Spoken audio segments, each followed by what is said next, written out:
Hi there, this is Rob from Auburn Amps, and as the title suggests, today we're looking at two major service operations for tube musical instrument amplifiers, or tube audiophile amplifiers. They are recapping and retubing. I will take those one at a time, and we'll start with recapping, and that means replacing all the capacitors or most of the capacitors in an amplifier, whether or not they're actually causing a problem.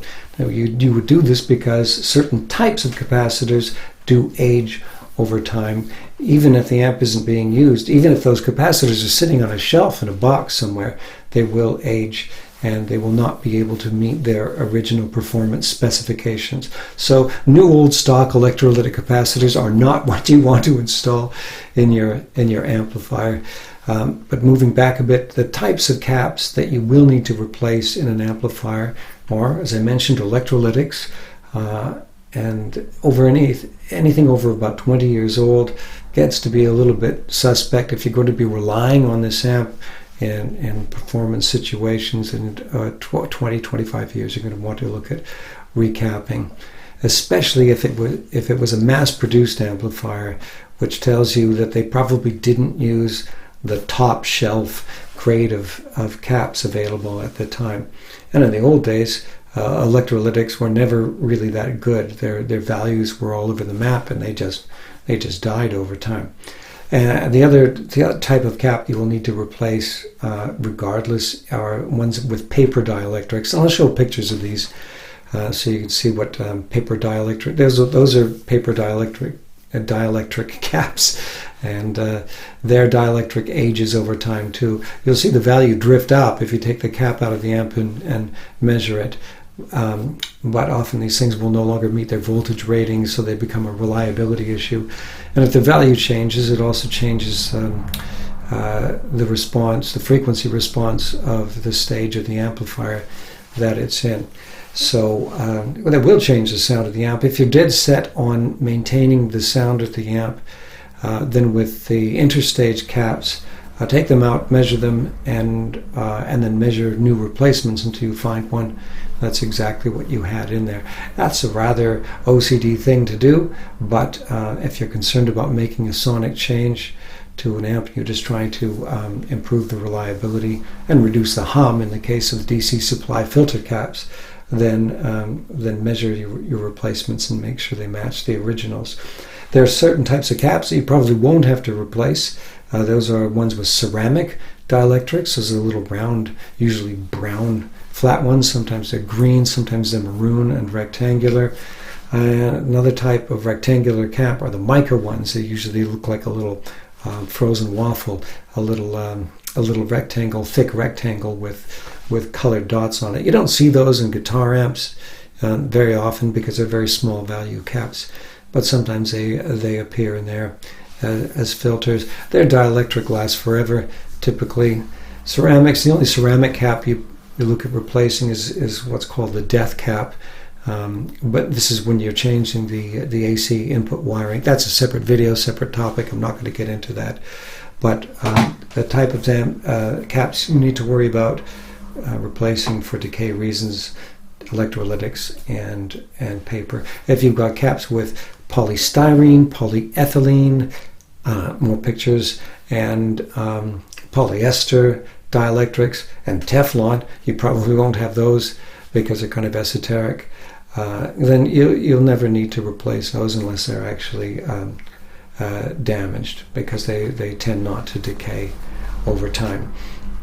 So when you're replacing caps, you might not be able to find the exact values that are shown on the schematic for the amplifier because the standards changed. But don't worry about it too much. As I mentioned, the values were never that precise, and so if you see a 25 microfarad cap around a cathode resistor and a preamp stage, don't worry about putting a 22 in there. It could end up being higher or lower than the original cap. What you do need to worry about is the physical configuration, because electrolytics are much more compact now, and so getting the leads to reach where they need to go is an issue. If you want the correct look for an older amp and you don't want to go to the trouble of stuffing new caps inside the old ones, Then if you're replacing axial capacitors, that's a cylinder with a lead out either end, then you want to look for axial capacitors. They're harder to find, but you can find them. They tend to be a high quality thing, a higher price option, as long as the voltage rating is good, the capacitance rating is in the zone. The other things you have to look for are the temperature rating, and often this is stamped or imprinted on the side of an electrolytic cap. In a factory mass-produced amplifier, you will often see plus 85 degrees Celsius written on the side. That is the lowest grade of temperature rating for an electrolytic capacitor. You'll see also a 100 and 135. These are ones you can buy, even if you don't think you're going to see those temperatures in your amp. The higher the temperature rating, the more reliable the electrolytic will be. And another spec that you won't see stamped on the side of the cap is the number of hours it's rated for. When you're looking at caps in a catalog, you'll see 1,000, 3,000, 5,000, 10,000 hours even. The higher that rating, the better the cap. So if you're going to the trouble and the expense of replacing all the electrolytics in your amp, don't cheap out, and don't let your tech cheap out. Don't pay for a recap job if they're just putting cheap caps in the amp. It's not really getting your money's worth. It's a very labor-intensive job, so spending a little bit more to put in good quality caps will serve you in the long run. Let's face it, you're trying to increase the reliability and performance of your amp. So the performance will change if you're replacing the power supply filter caps in terms of hum performance. Now that reminds me of something I wanted to mention. Some people like to put in a large cap in that position, thinking it will reduce the hum, especially if they got a single-ended amp, like a champ or something like that. It will only go so far, and if you put in too big a cap, it will stress a rectifier tube if you have one. We can even stress a rectifier diodes if you had them. And some tests have shown that it can even negatively affect the sound of the amplifier. If you're interested in this, there was a guy who did a test on a vintage Bassman that had 8 microfarad filter caps spec'd, and they replaced them with a larger one and checked the dynamic performance of the amplifier, and found it was negatively impacted by putting in a larger cap. Anyway, that's another issue. I think that's all I want to say about replacing caps. Let's move on to retubing an amplifier. Now, there aren't that many times when it actually makes sense to retube an amplifier. I know you hear about people doing this all the time. I had my amp retubed and now it sounds great. It's kind of a waste of money unless the tubes have been physically smashed, or their pins are all corroded because the amp was in a salt air location, or every tube has measured bad, or is microphonic and measured bad on a tube tester, which never happens. I've never seen it happen. There are tubes that will last the life of the amp. There are tubes that will last longer than the life of the amp. So paying someone, or doing it yourself, taking that tube out and replacing it with a newer one, which may or may not be as reliable as the original, is clearly a waste of time and money. So there's never really a sensible time to retube an amplifier.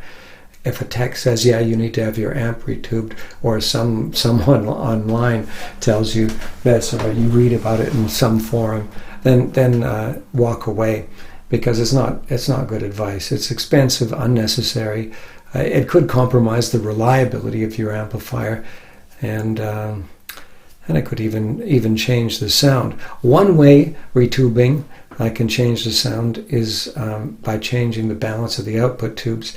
Now, a lot of people like matched output tubes, and you'll see a lot of tubes sold in matched pairs and matched quads. You pay a little bit more for the matching. What isn't talked about is that there are different parameters that can be matched in output tubes. And when you buy matched tubes, not every parameter is going to be perfectly matched, and they tend not to specify which ones are, and it's probably more than what you want to get into anyway. But the dirty little secret is sometimes mismatched output tubes can give you a sound that you really prefer. It's a different harmonic signature depending on the degree of the mismatch. And it's not just tubes, it's the same with transistors. So if you've got an amp, an old amp, and you think it sounds fantastic, you love its harmonic signature, maybe get a tech to take out those output tubes, carefully noting which one went where, and measure them. You might discover that they are far from being matched. So when you're changing output tubes, which does need to happen more often than changing preamp tubes, by the way, keep that in mind. It might not be worth investing in matched tubes. It might actually take you in a different sonic direction than you want to go. Anyway, I think that's all I have to say about recapping and retubing. If I've missed something, just fire me a message, and please feel free to like or subscribe the video. I'm sorry, these are very low budget videos, but we're busy with other things around here, building amps. And if you're interested, and you're interested in having a semi-custom amplifier, what we're all about is high reliability and audiophile grade, high quality construction, and practical amplifiers for professionals in particular. Amps that are easier to carry around, they're more durable, they're more resistant to being knocked around. It's something you can keep around and use for a long time. You won't need to mod, you won't want to sell. You won't need to change. You won't need to change anything. It's targeted to you when you're playing. You start with a base model. We add features according to what instruments and genres you play, and you get your amplifier. And hopefully it will be your amplifier for a very long time. Anyway, I don't want to do sales pitchy stuff, but this is Rob from Auburn Amps, wishing you once again a day full of music. Thanks for watching.